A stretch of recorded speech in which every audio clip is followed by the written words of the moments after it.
दोस्तों आज हम बात करने वाले हैं रीट 2018 हिंदी के पेपर की कि रीट 2018 का हिंदी का पेपर किस प्रकार का आया था, किस तरह के उसमें क्वेश्चन आए थे। तो सबसे पहले अपन बात करेंगे क्वेश्चन नंबर पहले की।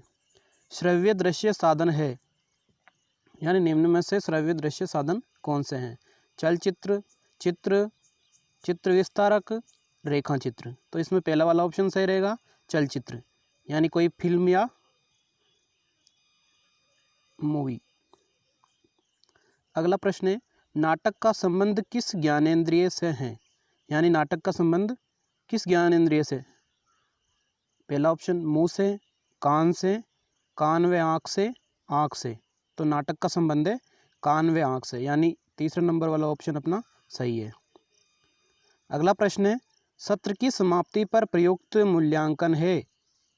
पहला ऑप्शन नियोजनात्मक मूल्यांकन, दूसरा निर्माणात्मक मूल्यांकन, तीसरा निदानात्मक मूल्यांकन, चौथा संकलनात्मक मूल्यांकन। तो इसमें चौथा वाला ऑप्शन सही है, संकलनात्मक मूल्यांकन। अगला प्रश्न है, ब्लूप्रिंट ढांचा तैयार करने में उपयोगी नहीं है। पहला ऑप्शन शिक्षक निर्मित सामग्री, दूसरा शिक्षण के लक्ष्य, तीसरा पाठ्यवस्तु के प्रकरण, चौथा प्रश्नों के प्रकार। तो अपन ब्लूप्रिंट बनाते हैं, उनमें शिक्षक निर्मित सामग्री उपयोग में नहीं आती है, तो पहला वाला ऑप्शन सही है। अगला प्रश्न है, उपचारात्मक शिक्षण है, यानी निम्न में से उपचारात्मक शिक्षण कौन सा है? सीखने संबंधित कठिनाइयों का ज्ञान प्राप्त करना, अध्यापन संबंधी कठिनाइयों को दूर करते हुए शिक्षण किया जाना, बालकों की वर्तनी संबंधित कठिनाइयों का पता लगाना, शिक्षक की विषय संबंधी कठिनाइयों का पता लगाना। तो इसमें दूसरा वाला ऑप्शन सही है, अध्यापन संबंधी कठिनाइयों को दूर करते हुए शिक्षण किया जाना। अगला है, निम्नलिखित गद्यांश के आधार पर प्रश्न संख्या 36 से 40 तक के उत्तर दीजिए। यानी अपने रीट के पेपर में हिंदी में गद्यांश भी आता है, 2 गद्यांश आते हैं।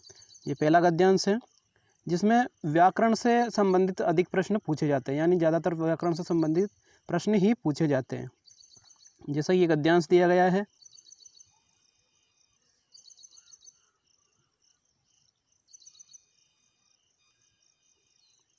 अगला प्रश्न है, वह शब्द बताइए जिसमें 2 उपसर्गों का उपयोग हुआ है या उपसर्गों का प्रयोग किया है। तो निर्माण पहला ऑप्शन, दूसरा निर्विरोध, तीसरा निरीक्षक, चौथा निरंकुश। तो इसमें दूसरा वाला ऑप्शन सही है, निर्विरोध। अगला प्रश्न है, इनमें से जातिवाचक संज्ञा से भाववाचक संज्ञा का सही उदाहरण है। यानी जातिवाचक संज्ञा से भाववाचक संज्ञा में परिवर्तन करवा रहा है। तो पहला ऑप्शन है दानव, दानवता, दूसरा सर्व, सर्वस्व, तीसरा चतुर, चतुराई, चौथा गाना, गान। तो इसमें पहला वाला ऑप्शन सही है, दानव, दानवता। अगला प्रश्न है, मौलिक शब्द किस वाक्य के लिए प्रयुक्त होता है? पहला ऑप्शन मूल से मिलाकर बनाया हुआ, दूसरा मूल जो किसी की नकल न हो, तीसरा मूल में विश्वास करना, चौथा मूल की स्थापना। तो इसमें दूसरा वाला ऑप्शन सही है, मूल जो किसी की नकल न हो। अगला प्रश्न है, इनमें से आकाश का सही पर्याय है। पहला ऑप्शन सर, दूसरा वासव, तीसरा व्योम, चौथा उत्पल। तो इसमें तीसरा वाला ऑप्शन सही है, व्योम। अगला प्रश्न है, आसपास शब्द में कौन सा समास है? आस और पास, यानी द्वंद्व समास। पहला ऑप्शन तो इसमें द्वंद्व है, दूसरा द्विगु, तीसरा कर्मधारय, चौथा तत्पुरुष। तो इसमें द्वंद्व यानी पहला वाला ऑप्शन सही है। अगला गद्यांश आ रहा है, निम्नलिखित गद्यांश के आधार पर प्रश्न संख्या 41 से 45 तक के उत्तर दीजिए। यानी एक और गद्यांश आ गया।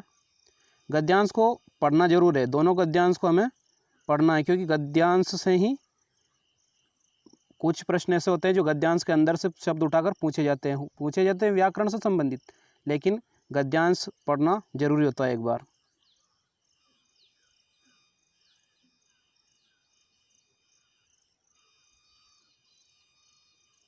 अगला प्रश्न है, अनर्थकारी शब्द का क्या अभिप्राय है? पहला ऑप्शन विपरीत अर्थ करने वाला, दूसरा अमौद्रिक अर्थ वाला, तीसरा विशिष्ट अर्थ करने वाला, चौथा अनिष्ट करने वाला। तो इसमें चौथा वाला ऑप्शन सही है, अनिष्ट करने वाला। अगला प्रश्न है, इनमें कौन सा शब्द पुल्लिंग के रूप में प्रयुक्त होता है? शिक्षा, अच्छी, बहस, अभिमान। तो इसमें चौथा वाला ऑप्शन सही है, अभिमान। अगला प्रश्न, इनमें कौन सा युग्म सही विकल्प है?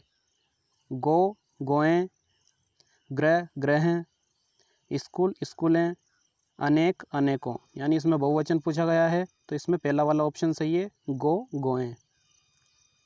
अगला प्रश्न है, अध्यापक कक्षा में पढ़ा रहा होगा, वाक्य में कौन सा काल है? पढ़ा रहा होगा यानी अनुमान लगा रहे हैं अपन की कक्षा में अध्यापक पढ़ा रहा होगा, यानी संभाव्य भविष्यत काल, संभावना व्यक्त कर रहे हैं अपन। दूसरा वाला ऑप्शन सही है। अगला प्रश्न है, प्रणाली शब्द का सही अर्थ है? पहला ऑप्शन परंपरा, दूसरा राय, तीसरा पद्धति, चौथा विधान। तो इसमें तीसरा वाला ऑप्शन सही है, पद्धति। अगला प्रश्न है, वाह कितना सुंदर दृश्य है, वाक्य का प्रकार है? तो इसमें पहले ही देखकर विस्मयादिबोधक चिन्ह दे रखा है वाक्य में, तो ये होगा पहला वाला ऑप्शन तो दे रखा है संदेहात्मक, दूसरा विस्मयादिबोधक, तीसरा संकेतात्मक, चौथा प्रश्नवाचक। तो इसमें दूसरा वाला ऑप्शन सही है। अगला प्रश्न है, फल को खूब पका होना चाहिए, वाक्य में अशुद्धि है।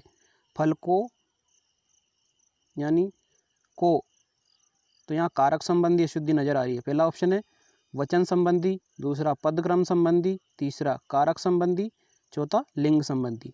तो यहाँ पर कारक संबंधी अशुद्धि है। फल को खूब पका होना चाहिए, ऐसा नहीं, फल खूब पका होना चाहिए, ये सही होता है।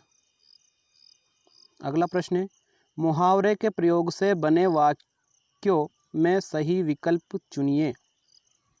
पहला ऑप्शन, राम तो अपनी अकल का दुश्मन है। दूसरा ऑप्शन, उसकी मेहनत पर पानी गिर गया। तीसरा ऑप्शन, वह अपनी माँ की आँख का चांद है। चौथा ऑप्शन, तेरी शरारत से मेरी सांस में दम आ गया। तो इसमें पहला वाला ऑप्शन सही है, राम तो अपनी अकल का दुश्मन है, क्योंकि दूसरे वाले ऑप्शन में पानी गिर गया की जगह पानी फिर गया होता तो सही होता।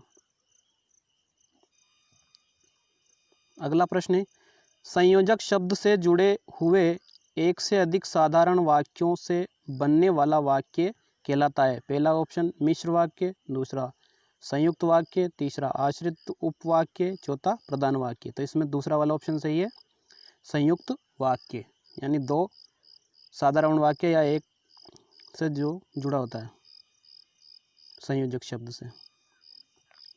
अगला प्रश्न है, अंधे के हाथ बटेर लगना, लोकोक्ति का सही अर्थ है। पहला ऑप्शन अयोग्य प्रशासन, दूसरा अल्पज्ञ अपने ज्ञान पर अधिक इतराता है, तीसरा ऑप्शन बुद्धिहीन किंतु संपन्न, चौथा ऑप्शन बिना परिश्रम के अयोग्य व्यक्ति को सुफल की प्राप्ति। तो इसमें चौथा वाला ऑप्शन सही है, बिना परिश्रम के अयोग्य व्यक्ति को सुफल की प्राप्ति। अगला प्रश्न, संश्लेषण विधि में सिखाने की प्रक्रिया है। संश्लेषण विधि में किस प्रकार से सिखाया जाता है? तो इसमें क्रम चलता है। पहला ऑप्शन है वर्ण शब्द वाक्य, दूसरा ऑप्शन वाक्य शब्द वर्ण, तीसरा ऑप्शन शब्द वर्ण वाक्य, चौथा ऑप्शन शब्द वाक्य वर्ण। तो इसमें पहला वाला ऑप्शन सही है, वर्ण फिर शब्द फिर वाक्य। अगला प्रश्न है, गद्य शिक्षण में शब्दार्थ स्पष्ट करने की विधि है। पहला ऑप्शन प्रश्नोत्तर विधि, दूसरा व्यास विधि, तीसरा उद्बोधन विधि, चौथा खंडान्वय विधि। तो इसमें तीसरा वाला ऑप्शन सही है, उद्बोधन विधि। अगला प्रश्न, श्रुत लेख में रेफ संबंधी अभ्यास नहीं है। पहला ऑप्शन कर्म, दूसरा कबूतर, तीसरा धर्म, चौथा प्रकाश। तो तीनों ऑप्शन में तो रे अधूरा है, कबूतर इसका सही हो गया, ना दूसरा वाला ऑप्शन सही है। अगला प्रश्न है, लिखना सिखाने से पूर्व बालकों को चित्रकला सिखाना चाहिए क्योंकि अक्षर भी चित्र ही है, इस मत का समर्थन किया है। यानी इस मत का समर्थन किसने किया है निम्न में से? पहला ऑप्शन महात्मा गांधी, दूसरा अरविंद घोष, तीसरा विवेकानंद, चौथा विनोबा भावे। तो इसमें पहला वाला ऑप्शन सही है, महात्मा गांधी। अगला प्रश्न, हर्बर्ट उपागम के पद है, तो सभी को पता है, हम जानते हैं, सिंपल सा क्वेश्चन है।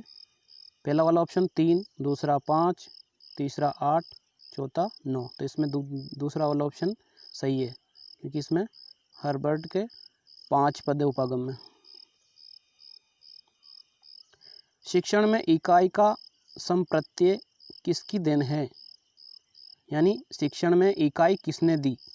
पहला ऑप्शन ब्लूम, दूसरा जॉन डीवी, तीसरा मॉरिसन, चौथा हर्बर्ट। तो इसमें तीसरा वाला ऑप्शन सही है, मॉरिसन। अगला प्रश्न, भाषाई कौशल का लिखित अभिव्यक्त रूप है, यानी भाषाई कौशल का लिखने वाला रूप कौन सा है? पहला ऑप्शन सुनना, पढ़ना, उच्चारित, लिखना। तो इसमें चौथा वाला ऑप्शन लिखना सही है। अगला प्रश्न है, ड का उच्चारण स्थान है। पहला ऑप्शन कंठ, दूसरा तालु, तीसरा मुर्दा, चौथा दंत। तो इसमें तीसरा वाला ऑप्शन सही है, मुर्दा। अगला प्रश्न, पाठ्य पुस्तक का अध्ययनात्मक पक्ष है, यानी पाठ्य पुस्तक का अध्ययनात्मक पक्ष कौन सा है? पहला ऑप्शन पुस्तक का आकार प्रकार, मुख्य पृष्ठ, जिल्द और प्राक कथन। तो इसमें चौथा वाला ऑप्शन सही है, प्राक कथन, क्योंकि ये जिल्द, पुस्तक का आकार प्रकार, मुख्य पृष्ठ, ये उसके भौतिक रूप है, जबकि अपने अध्ययन किस चीज़ का करते हैं? प्राक कथन संबंधी। अगला और लास्ट प्रश्न है, वैचारिक सामग्री है, यानी निम्न में से विचार करने वाली सामग्री कौन सी है? संरचना, मूल विषय वस्तु, शब्दावली, व्याकरणिक। तो इसमें दूसरा वाला ऑप्शन सही है, मूल विषय वस्तु।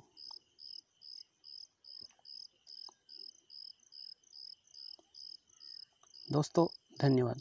वीडियो पसंद आया तो वीडियो को लाइक करें, शेयर करें।